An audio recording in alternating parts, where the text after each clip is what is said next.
최근 사드 배치로 사실과 다른 얘기들이 국내외적으로 많이 나오고 있어서 우려스럽습니다. 대한민국에서 일어나는 모든 일에 대해서 말할 권리를 가진다. 그러므로 성주의 문제에 관해서 외부인이란 건 있을 수가 없다. 누차 밝힌 바 있듯이 사드는 북한의 점증하는 핵과 미사일 위협으로부터 우리 국민의 생명과 국가를 지키기 위해 내린 불가피한 조치입니다.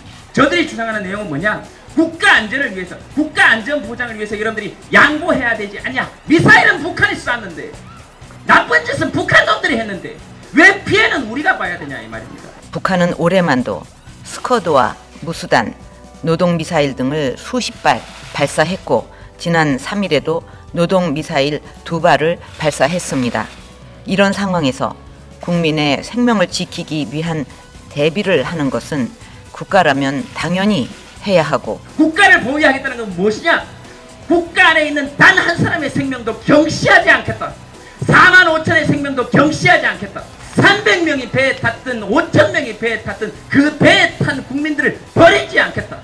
이렇게 국민의 생명이 달려있는 안보 문제에 있어서는 여야가 따로 있을 수 없고 가치관과 정치적 견해에 따라 다를 수 없습니다. 여기에 대해서 이야기하는 것을 너희들은 이야기하지 말라라고 이야기하면 1948년에 제정돼서 좌우 진보 보수를 막론하고 우리 할아버지 할머니들이 제정해 놓으신 헌법 정신 자체를 근본적으로 정면으로 반대하는 겁니다. 정부가 아무런 노력을 하고 있지 않기 때문에 중국을 방문해서 얽힌 문제를 풀겠다고 하는 것은 그동안 정부의 외교적 노력을 전혀 이해하지 못하고 하는 이야기입니다. 대안은 외교입니다.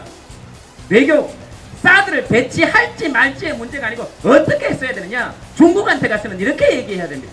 지금 북한이 핵 쏘고 미사일 쏘고 자꾸 지랄을 하려고 하니 현실적으로 지금 외교적으로 북한한테 영향력을 행사할 수 있는 것은 중국 니들 아니냐.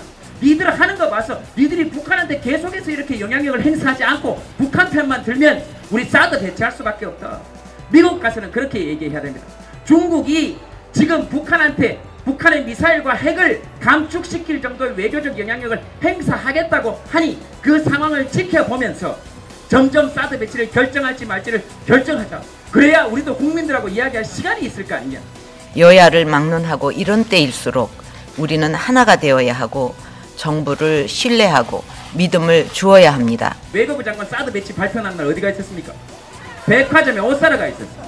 옷 사러 갔는지 수선하러 갔는지 모르겠지만 하다못해 우리 집에 선풍기 설치하러 온다 그래도 에어컨 설치하러 온다 그래도 집안에 누구 한 명은 남아있습니다. 아무리 국내 정치적으로 정부에 반대한다고 하더라도 국가 안보와 관련된 문제에 대해서는 내부 분열을 가중시키지 않고 초당적으로 협력하는 것이 국민을 대신해서 권한을 위임받은 정치의 기본적인 책무라고 생각합니다. 국민의 안전과 생명을 지켜내는 것이 대통령의 책무이고 정부의 책무이고 국가의 책무입니다. 저는 매일같이 거친 항의와 비난을 받고 있지만 저를 대통령으로 선택해준 국민들을 지키기 위해서는 어떤 비난도 달게 받을 각오가 되어 있습니다. 평생을 일본을 찍었고 평생을 박근혜 대통령을 뽑았고 평생을 보수 대통령을 뽑았는데 만약에 여러분들이 종북이라면 자기들 여러분들 손으로 뽑힌 자기들이 종북이라는 얘기를 하는 거 아닙니까? 여러분들이 김일성 뽑았습니까? 여러분들 김정일 뽑았습니까? 여러분들 김정은 뽑았습니까? 여러분들 박근혜 대통령 뽑았죠? 대한민국 대통령 뽑았죠? 근데 어떻게 종북이 될 수 있냐 이 말입니다. 이렇게 질문 4번만 왔다가 봐도 할 수 있는데 그 제가 여러분들이 박근혜 대통령 찍은 게 잘못됐다는 얘기를 하는 게 아닙니다. 더 사랑해 주셔야 됩니다. 어떻게 여러분들이 원래 사랑했던 대통령의 모습으로 돌아올 수 있도록. 그래서 앞으로도 어떻게 해서든 여러분들이 누구를 찍으시든 어떤 분을 지지하시든 한반도에 다시는 전쟁이 일어나면 안 되겠다, 한반도의 평화체제를 정착시켜 나가겠다라는 사람이 여러분들의 대표가 되도록 해주어서 앞으로 어떻게 해야 되느냐. 적어도 여기 3살 4살 된 아이들은, 여기 남자 아이들은 군대 안 가도 되는 나라를 만들어서 얘들한테 좀 물려줘야 되지 않겠습니까?